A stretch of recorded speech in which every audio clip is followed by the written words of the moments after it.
during the physical summits, we usually do at least one of these. That would be very beneficial. And I asked to post a question so I wouldn't be scrolling through this, waiting for the questions to come in. So what I'm going to do, there's some really good questions that I think are very, very relevant and useful to you guys with where you're at right now in your career, and I know some of you too. So what I'm going to do is go and have these guys kind of almost everybody have a little bit of input in this, because I feel like every one of them has been in this scenario, at least in some of these.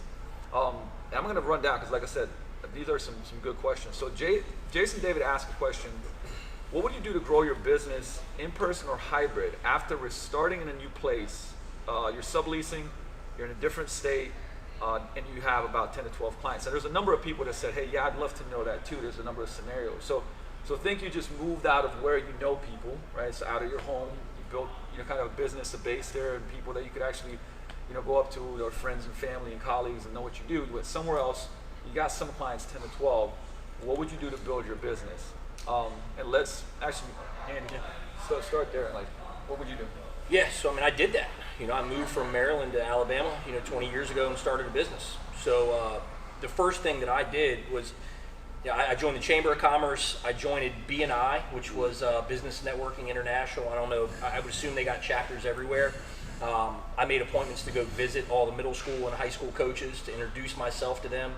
I went to a local big box gym that shall remain nameless and started familiarizing myself with the community as a whole. And just by checking those boxes off and being really consistent with that, eventually I made connections with people through the Chamber and BNI that started giving me referrals, and that just expanded my ability to get clients. But that'd probably be the first thing I would do. And then after I started doing that, if I wanted to start building a business and expand beyond 10 to 12 clients, I'm probably going to start doing something like, in fitness, I don't have the strategy because I'm more sport performance, but my speed camps were really big back then. So I'd run big speed camps that were affordable prices to get large groups of people, and that was an opportunity to get in front of people and show them that I actually knew what I was doing. And then from there, just follow up forever to continue to make contacts with those people and make offers. Dope. Awesome. I'm gonna go last. I mean, you could say like, yeah. I mean, there's really nothing of value that I could add here. I mean, he's done quite a great job of it, and I think you will obviously be the man here. I'll chime in when I have something of value to say. For now, appreciate that, Lord Jason. Lord Jason, appreciate that. For now, mum's the word. Mike, with Sandy, you moved also. So yeah, although you're mostly online. Well, actually, it's because I moved. I had 4 walls up in New Jersey. I had the wellness center. And for me, back having the wellness center was volume. It became volume. How many people can we get into the 4 walls of brick and mortar? Then when I moved down to Florida, down to Miami, I took the move as an opportunity to let go of the 4 walls and then go completely online. And there were some fears around it, thinking like, here I am in a new place, a new space.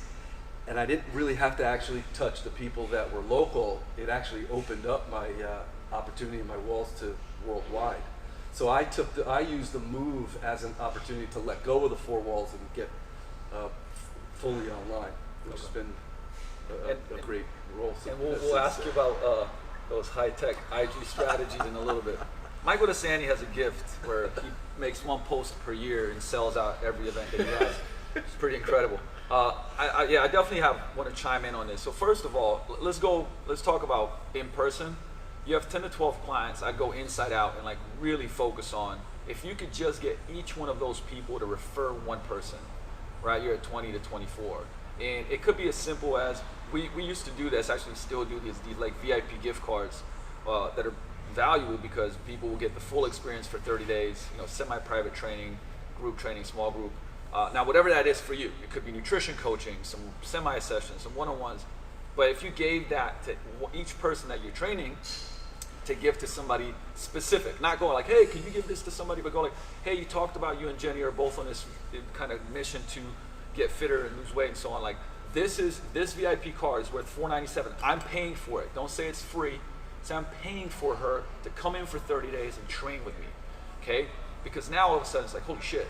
And it's for a specific person. Now you might not get 12 out of 12, but I guarantee you'll get like 5, 6, 7. These people already love you and love training with you. So that's the kind of like low-hanging fruit, the easiest way to do it. The second thing that I used to do was human billboards, and like it worked. What we do is we basically do these beta programs, right? And I was talking about it with on the John Berardi call, how we started Transformation before there was Facebook ads, any of that stuff. Is guys would keep telling me like how they wanted to get fit again in those high school and college athlete days. They wanted to be around a group of guys, have that kind of like locker room camaraderie. And I was like, So I created a Transformation. It was like an 8-week strength camp program for just guys, bullet pointed everything out. And we just went to people in our circle. So think about, putting it on social media, people like local businesses, if you know people that are just men, right, in this example. And then of course, then we posted it on Facebook, but it was just organic. And we got 24 people. But I said, hey, look, this is gonna be a program that's gonna be $297 a month, but we're making it $297 for 8 weeks because it's a beta program. Like I know it's gonna work, but look, we only got this many spots, we're testing it out. And you might get, 10 people, 8 people, 20 people, who knows? But in 30 days, if you hustle your ass off, like you could probably get to, having 10, 15, 20 new people at least trialing out, right? And then do an incredible job, coaching, culture, customer experience, and then follow up and obviously sign them up for a membership. So that's how I would do it. Obviously the online side of things, we could dive into that, but if somebody couldn't afford it, I would have a more affordable online option. I just can't do $297. What can you afford? $147. Great. Well, we have an online coaching program that's $147, right? And now you got kind of like this hybrid thing that you can do. So that's the route that I would go there. That it honestly, no matter where you are, because the thing is, many people are like, how do I get to 100? Well, listen, to sell many, you got to sell one. Focus on one, and then another one, and another one. Don't think about like turn my ads on and blow it up. And honestly, the money I bring in for the beta program, this is what we did. We'd bring in the money for the beta program, then I would use that money to do some paid advertising that like makes sense to promote that same program. But now you got some money behind it because you already have a proof of concept. It's working, like you already know it, right? All right, word count, pretty high. Maybe Lord Jason will add in something in the next question. As a personal trainer. May I make a suggestion? Absolutely. I think if we go, all 4 of us, answer each question, we'll be here all day. I think we pick the appropriate answer and we decide, is that enough? And then we move forward. Fantastic. That is my suggestion. Lord Jason, fantastic, fantastic. Kyle asks, as a personal trainer, after listening to Steve Krebs, I realized that I need to manage my money much better.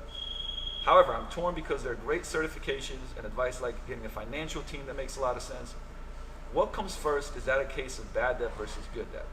So, money management, investing in yourself. Should you do it? When should you do it? Yeah. Well, the best investment is always in yourself. So you've always got to invest in yourself. You don't need to buy 10 pair of Jordans and those ones that you bought for $640. And I was disgusted in San Diego when that happened. They doubled in price. They doubled in price. Yeah. But who's going to buy your stinky, sweaty Jordans? Many people. So, yes, the best investment is always going to be in yourself. So I believe you should rack up. Nate Green, the way we first met him was when he was at that event in 2006. He racked up credit card debt to go to Ryan Lee's thing. Yep. And spending the money to meet you, I would have spent that 100 times over. So you always want to invest in yourself and grow yourself. But the frivolous stuff. So what was he saying? What was some of the frivolous spending? Yeah, no, certifications and investing in things like events and things of that nature.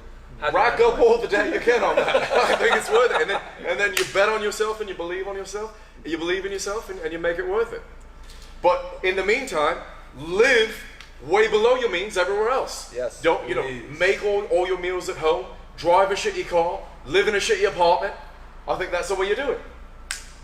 I don't even know. Does anybody want to have, I don't know if I got a follow-up, but it won't beat that. I mean, just because I can't do an accent. But when you talk about like certifications, there are things like books that you can buy that are a lot cheaper than certifications. Like one of the best pieces of advice Dave Tate gave me 15 years ago was stockpile books. And that was always been my main form of investment when I couldn't afford expensive certifications. So I think that's definitely there. And then when you touched on, I mentioned in my presentation about Ramit Sethi's book, and he talks about money dials. It's like if you don't have to have a shitty car and a shitty apartment. You just got to figure out what matters most to you and where to spend your money. And then some type of automated system to save and invest is a no-brainer. Yeah. Let me just add two Yeah, things yeah. quickly to that. I agree with you. There's something that you've got to find, which is called the financial temperature. Like, what is it that stresses you out when it goes under that, and what is it that when you're above it, you feel confident? You've got to find a financial temperature. For me, it's always 6 months cash, no matter Okay. what. I never go below it. That's zero to me. God forbid something ever happens, my wife and I were set for 6 months. The other thing, Italians always have cash. what the Pantangeli see. The second thing too is if you're going to invest in certifications, which I highly recommend, every time you complete a certification or go to a seminar, always raise your rates after you complete it. Because now you're actually putting it to work rather than just stretching out or, spreading out all these certifications. You use them because you're going to elevate and increase your pricing. That's great points. I think on a financial temperature, that's a great point. If you're younger, that should be lower, Very low. right? So it's like if you're just starting an industry and you're like, I don't have 6 months, well, you're not going to, right? But that's where you risk more. Like if Yes. you're 21, 22, 23, 24, you risk more because you're younger. You can kind of crash at your parents or whatever and hustle your balls off to obviously get better in the industry. Now, if you got kids and family, that's probably not a very wise thing to do. So different people, different scenarios. I'll let you know that at the beginning of my career, I was insane about it. I mean, I'm still insane about investing, but all my money was pretty much spent on education, certifications, flying around. It was nuts, right? And I was actually married very young, and my wife was like, "You're crazy," but I support it. So I would advise on it. If you want to go faster, go to the events, meet people, right? Because I went to over 200 live events, which is kind of a little crazy, but because the first years I was at everything and people were like, "Shit, you're at everything," and then It doesn't seem like you to push things to the extreme. Very shocking to hear. So that's my 2 cents on the financial temperature. This is, I think this is a good question here. If you wanted to keep your staff as small as possible, meaning no coaches to manage, but staff like virtual assistants, audio, video guys, et cetera, like outsourcing stuff, but make 150 to 250 grand per year, how would you all approach it? Would love to do high ticket one-on-one coaching, group coaching, products, courses, market through my blog, social media, email lists, and podcasts. Thanks, guys. Ooh, this one's for you, buddy. It is. I blacked out halfway through the question. I'm gonna make it in one sentence. To build a business with no staff except for outsourced virtual assistants, make 150 to 200 grand a year. Yeah. But then would love to do high ticket one-on-one, group coaching, products, courses, market through my blog, social media, email lists, and podcasts. That's way too many things to do. You need to pick one thing, and you need to read the book. What is the Chris Ducker book? Virtual Freedom. What, Virtual Freedom by Chris Ducker. And then he's got Virtual Staff. Now I'm losing my accent. Let me try to. You might have to go Jersey. All right, so yeah. No, read Virtual Freedom, virtualstaffinders.com. You can get video editors for $4 an hour. You can get a virtual assistant for $3 to $4 an hour. Have all your staff be what's another one of those? There's Virtual Staff Finder, and there's I can't remember. We'll figure it out. We'll post it. We'll post it. But dude, you can have your whole staff be people in the Philippines, and you could spend like $200 a month on an entire staff. So definitely do that. Use things like Fancy Hands to get better at outsourcing things. Like, you should not be booking your own flights, your own reservations, all this shit. Outsource it all. Get better. Force yourself to get out of your comfort zone to outsource more and more stuff. And then just focus on one thing. So if you want to do high ticket coaching, that's your thing. Start with a 6 to 12 week offer for anywhere between $1,000 and $5,000. Work on really mastering the sales for that, the sales page, the funnel, all that kind of stuff. Get really good at selling. Dan Locke's got some amazing stuff on closing. Get one of Dan Locke's closing ebooks or courses. And then you can keep your staff super small because you don't have a lot of moving parts. You just have a few things, like one source of traffic and social media. Get really good at either email marketing or just do your podcast. Like, don't try to do all these things. I think that's a huge mistake. And then you will need to spend thousands and thousands of dollars a month on your staff. So one thing, one source of traffic, master those, and then you can build on it from there. Great answer on that one. I need to take some notes on that stuff. So here's one that I kind of want to, I mean, if you guys want to chime in on it, but what's your opinion on the best ways of making career coaching sustainable? Lots of stories with hours grinded, which makes sense, but not many people can afford that, which leads to high burnout churn rate. Online fitness in-person hybrid model, who would this not work for? What kind of client average time? So there's a lot of follow-up questions. But so here's what I'll say to this. First of all, like, look, you're gonna have to put in the hours, right? When people say, like, I wanna get great at like in-person coaching, you're gonna put in the hours. Now, what is that? Is that 100 hours a week? No, like, but if you're like, I only wanna, coach people 10 hours a week and I'm just getting started, okay, how are you gonna get to the NBA, like shooting around like 2 hours a week? Good luck, you know what I mean? Like, that's not gonna happen. So this is your craft, and I would say if you enjoy your craft and want to get better at a craft, you'll get tunnel visioned about it and get fucking great, especially if you're in the first years of your career. If you're in the first 3 to 5 years of coaching, and you're like, all right, well, now I only want to coach, or whether it's online or offline, like 3 hours a week, you're in the wrong industry. Because that means you got to become a car salesman or something. Yeah. but it's like, because then you're not in it for the right reasons. Which should be helping people change and transform, right? And you get some fulfillment by that. Now, on that note, like I always tell, reverse engineer the shit that you want to do. So, example, okay, let's make some examples, right? But like, let's say in 3 to 4 years, you want to be making. A couple of people said that, like, let's say 150 grand a year, whatever, right? Okay, if you're coaching semi-private sessions at $60 per person, you got 3 people per session. That's $180. Okay, you don't want to work more than 25 hours a week. What's 25 hours per week making that type of money? You're probably already there, right? But reverse engineer it. And then let's say you got 20 online coaching clients at $200 a month, 250. Bam, right? And then you got these targets that like that is the lifestyle you want to live. So you're coaching 3 days a week for 6 hours a day, and that's it. The rest of the days you're doing online or whatever else it may be. Like reverse engineer it, like put it on a whiteboard and figure it out, because then you're like, okay, this is how many leads I have to get, so many clients I have to get. This is the type of life that I want to live, right?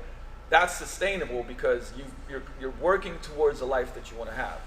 Now, it's going to take you 3 months, probably not. It might take you years, but at least you're shooting towards something where you're like, this is the type of life that I want to live. This is how I want to coach. This type of business I want to build. To me, what's sustainable is like building the type of life that you want to have. So, And just to add, you only get burnt out when you're doing shit that you hate. Yes. So you need to be able to say no. You need to have boundaries and guidelines, and that will. Anytime you compromise, you're going to be burnt out, and you're going to be unhappy, and you're not going to love what you're doing. But if you're doing something that you're passionate about, and that you only say hell yes or hell no, then you can work 80 hours a week, and you don't get burnt out.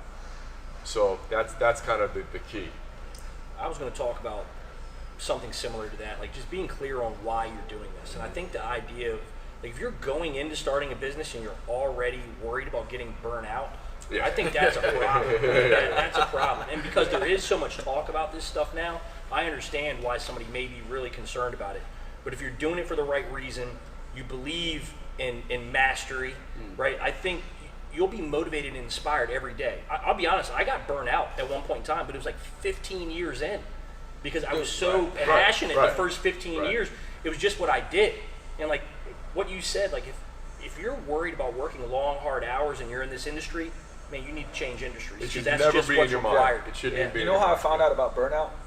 The doctor told me I had it. Yeah, right. Not like, oh, I'm worried about burnout. What is that? Like, so It's a real thing, but yeah. you shouldn't be afraid of it going in. Absolutely, and I also think too, is like, and speaking from someone that does only work 12 hours a week, a coach that works 12 hours a week, like I reverse engineered it, just like you said.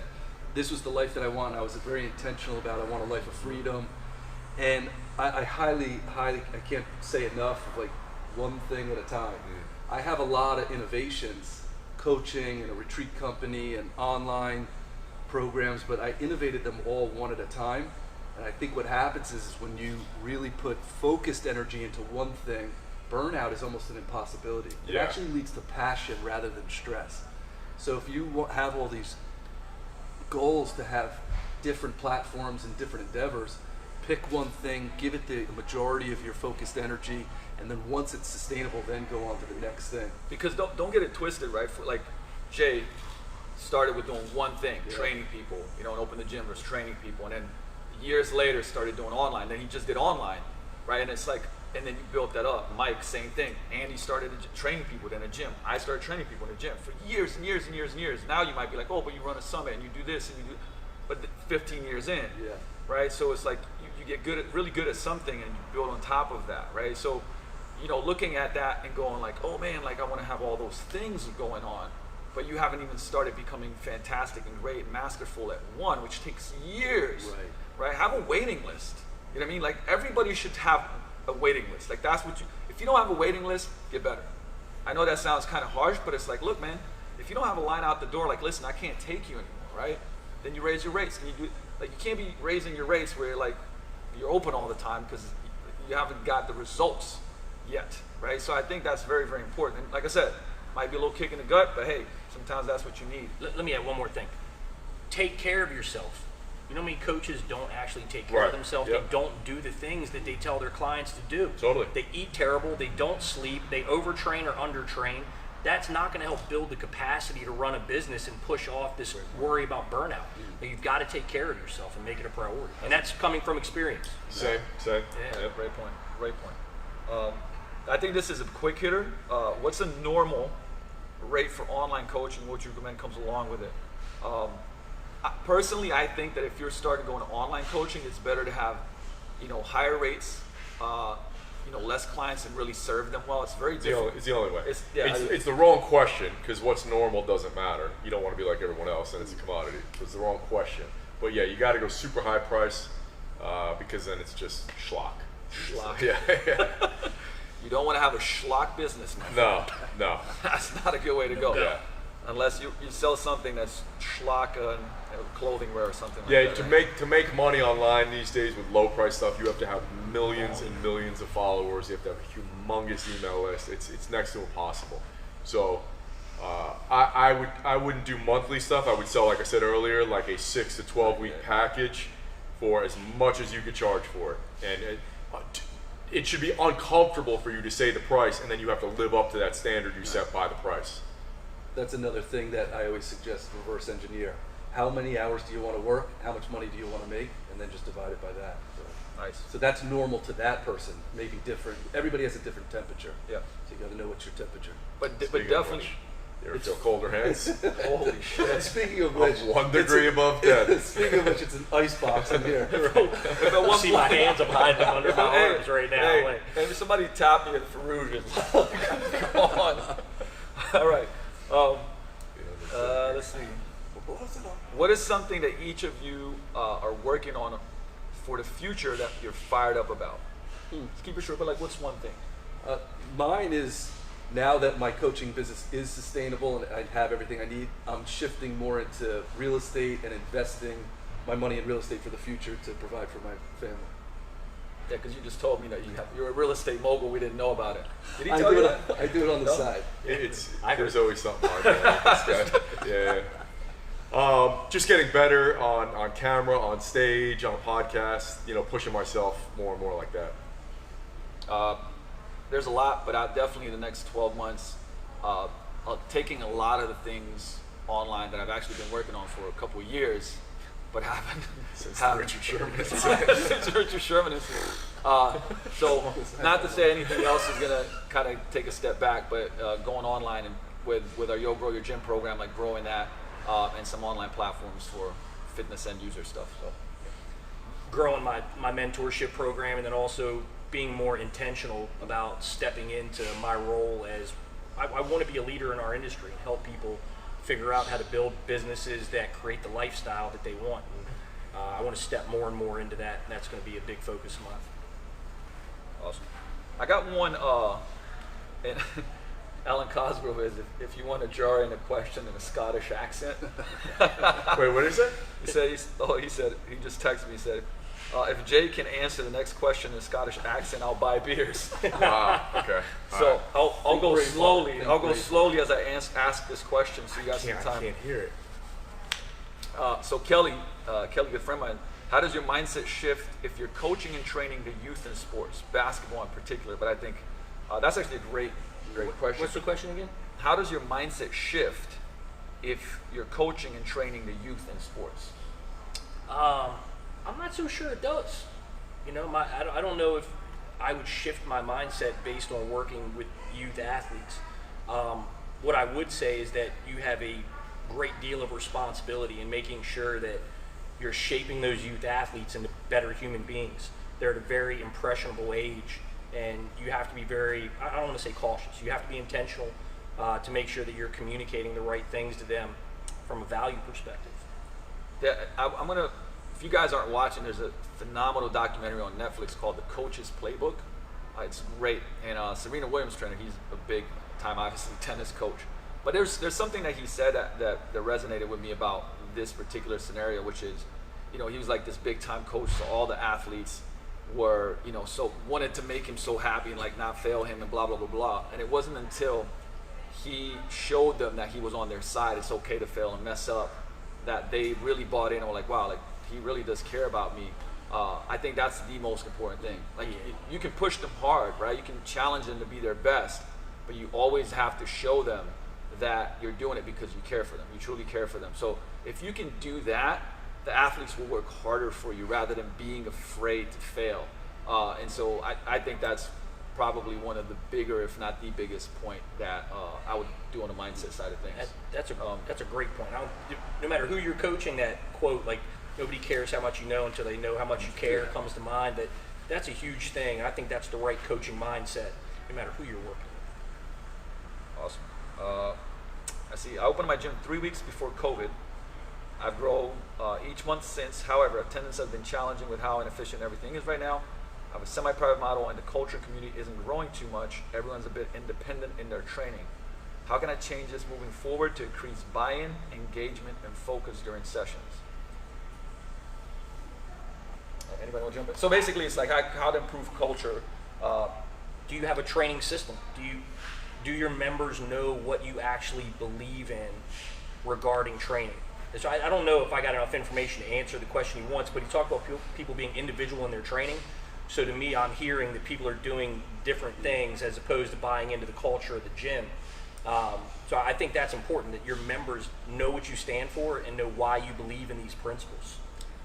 I always felt, so if you guys have ever been to Vigor, I mean, even during the summits and stuff, like group sessions, semi-private sessions, vast majority of the time, like I'm always framing about what we're, you know, people come in tired, right? I'll talk to them a little bit as far as like how the day is going, you want to connect, but then I'm going to create a frame for the training session, right? I think it's very, very important to do that, whether it's telling stories, whether it's like getting people on point, right? Obviously coaching them with focus and intention, but then also at the end, like bringing people in together, telling a story. Like you're constantly building that culture. It doesn't happen, like if you go back tomorrow, in one day can you build culture or to make this happen? No, like it's every single day, right? Like if for 12 years, every team training session, I'm doing something like that. That's, I don't know, 10,000, 20,000, who knows how many sessions, right? And people reprogram themselves as far as like, why are we here?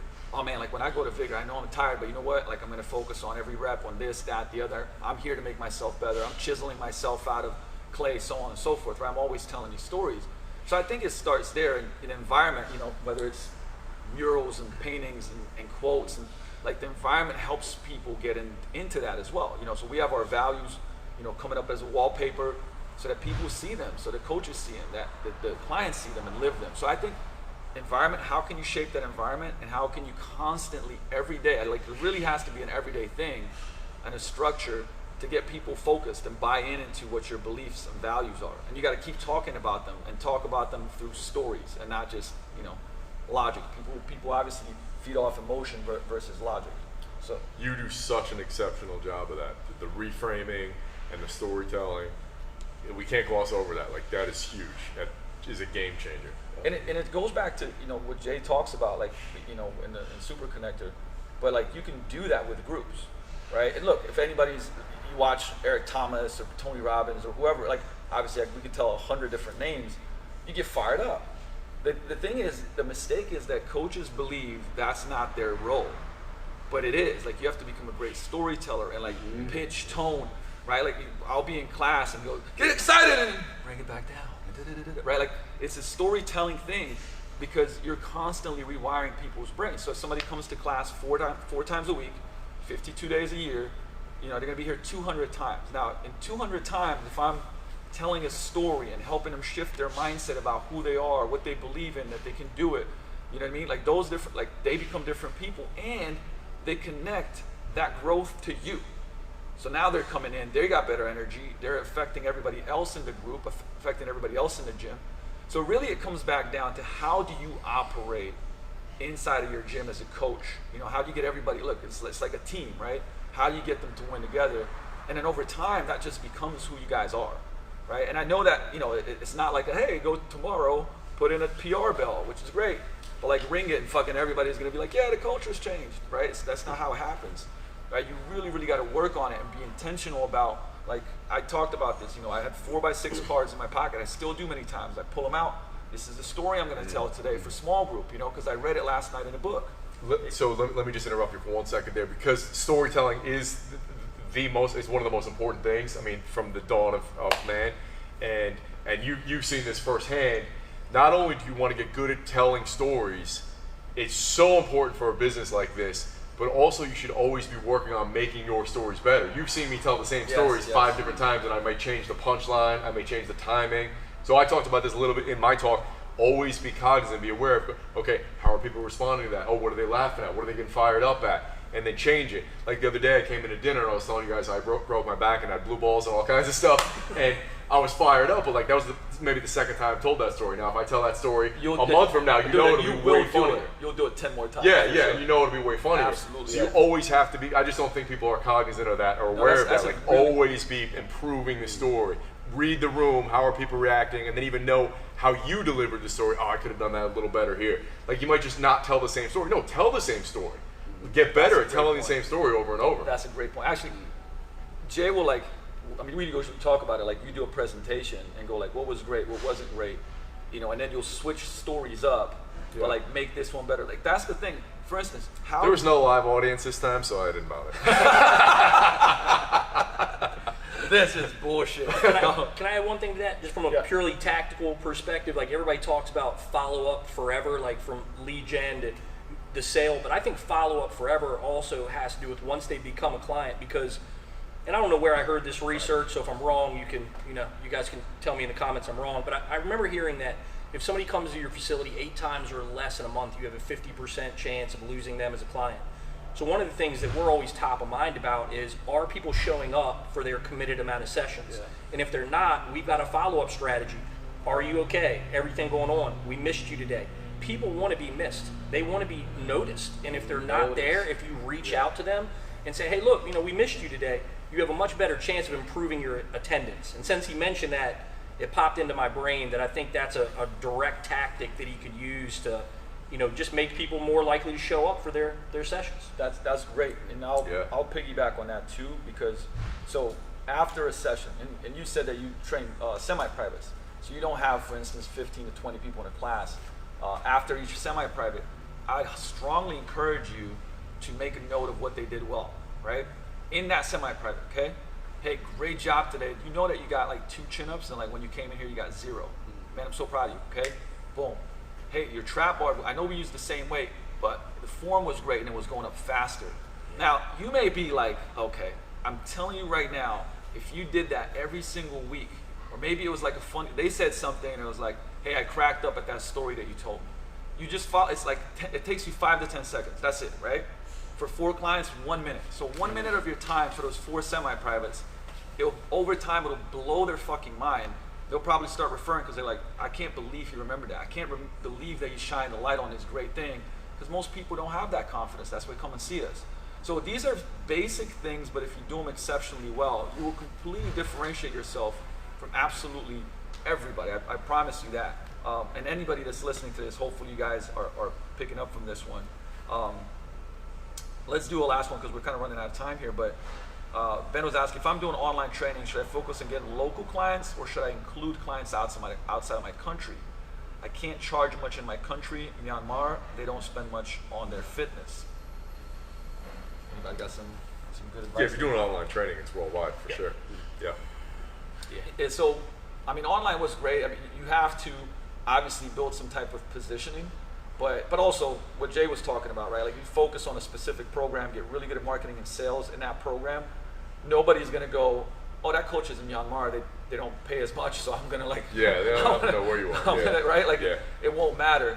And so really you focus on, like I say, delivering value to the marketplace. What I was talking about day one in a content marketing presentation, right? Building relational equity, building value, positioning yourself, and then having a process of sales, whether it's what Craig talked about on IG, or whether it's like what Kelsey and Dennis talked about, or Mark Fisher talked about, right? Where this is how you get leads in. This is the program that you have to solve their problem, but you just got to get good at marketing and selling that, right? One thing for online coaching now, and I can't. Yeah, I was gonna try to do my Scottish accent. I can't come up with it. I can't hear it. I can't even. I don't know. So one thing is you have to be ultra specific and niched right now. Like there's so much noise. There's so much competition. So you need to be ultra specific. Like let's say I hurt my foot. I want to go. If Lucas says, "Oh, I got the guy. He's the best foot guy," versus if he just said, "Oh, I have a guy who does body work." The best foot guy I want to go to. If I want to, like, if you want to get your teeth done, you want to go to the guy who's the best. What's that fucking the braces thing? Orthodontist. No. What's the plastic thing you put in your teeth? Invisalign. Yeah, the best Invisalign I specialist. just said it, but you ignored me. Par for the course. You want to go to someone who's a specialist, so try to come up with something that's unique and special and speak to a specific problem, a specific audience. I think that'll help you stand out more and get going. Eventually you can become more of a generalist, but I think if you're really trying to build that following right now, it's better to speak to a specific audience and problem. Totally agreed. That I always give this analogy is if a repairman could charge something, a watch repairman could charge something much higher, and a watch repairman that only repairs Rolexes from 1980 to 2000 can charge whatever they want. So you want to find that niche and that specification for you. Now, would you say that? So, because my thought process, if you're just starting off, is to become a good general, like really good generalist first before you specialize. What do you feel about that? Like, well, to increase your own skill set and toolbox, yes. But if you're putting marketing messages out online, it's not going to work. Just say, hey, I train everybody. Nah, you're dead in the water. Okay. Yeah. And I think we speak of that from experience too, because I started general and then honed in. So save 10 years and start that way right away. Because then you wouldn't be that great. All right, this will legit be the last one. So I was a trainer at a facility for group training, some personal training. I converted my 2-car garage in my home gym and started training clients, small groups. So he's grown that. What first steps do you recommend for someone just about to look for a space and going in that direction? Honestly, this is very, very, very simple. You hit up like a bunch of commercial real estate guys because they're not exclusive. You go like, this is the space I want. This is how much I want to pay for it. This is what I want it to be flex space, this size. This is this range of money, and let them go do their thing, and then drive around your area where you're willing to have a place. Right now, here's the thing: if you want to open a gym right now, there's a lot of spots, and a lot of them are not listed. So you see a space empty, see a number, call it me. Right? You have to start doing it. What I find is that people overthink this shit, but if you start having stuff, you're like, oh shit, like I didn't know I could get XYZ for this much. Oh wow, and they'll do TIs, and right? Just start looking, start going into the direction of, I want to already be in a space. And you will have, like in the next months, the next 6 months, probably more, you're gonna have the lowest commercial real estate costs possibly in our lifetimes, not possibly, very probably in our lifetimes. So I would just go. And you don't have to, remember, grow. I said one of the big lessons that I talked about yesterday is like grow out of things. Like as an individual, grow into things, like go into places around people that are at a higher level and adapt to the environment. But in your business, get small, get super profitable, grow out. Get more profitable, grow out. Don't be like the 7,000 square foot gym and with crazy expenses, and then you're just fucking stressed out all the time, and you can't even do quality work. So find a spot that's you can grow out of. Do a 3-year lease with possible extensions of whatever, and then go that route. One add-on I'd say is learn a little bit about lease negotiation and negotiation as a whole, because like you said, there's going to be a lot of cheap real estate available here soon, and I think the better you are at negotiating and understanding lease negotiations, you can get yourself a pretty sweet deal. Awesome. Man, we could keep going. Great questions, guys. Honestly, those very, very relevant and useful. We gotta cut this because we got in about 7 minutes. Krebsy's gonna go and introduce Martin Rooney, so Martin's gonna rock and roll. Hope you guys it helped out. Hey, if you have some other questions for real, like post them down below. Maybe we'll answer them in the next week. These guys are gonna stay around for another day. We might do something on the podcast, or I might do another podcast just answering those questions. But just drop them in, okay? Drop them in, and we'll keep it going. We'll keep it going. Try to give you as much value as possible, not just right now, but in the coming days and weeks as well. So, love and appreciate you guys. Thanks for tuning in. Thanks for listening to Lord Jason, Michael Desanti, Andy McCloy, and myself. Peace out.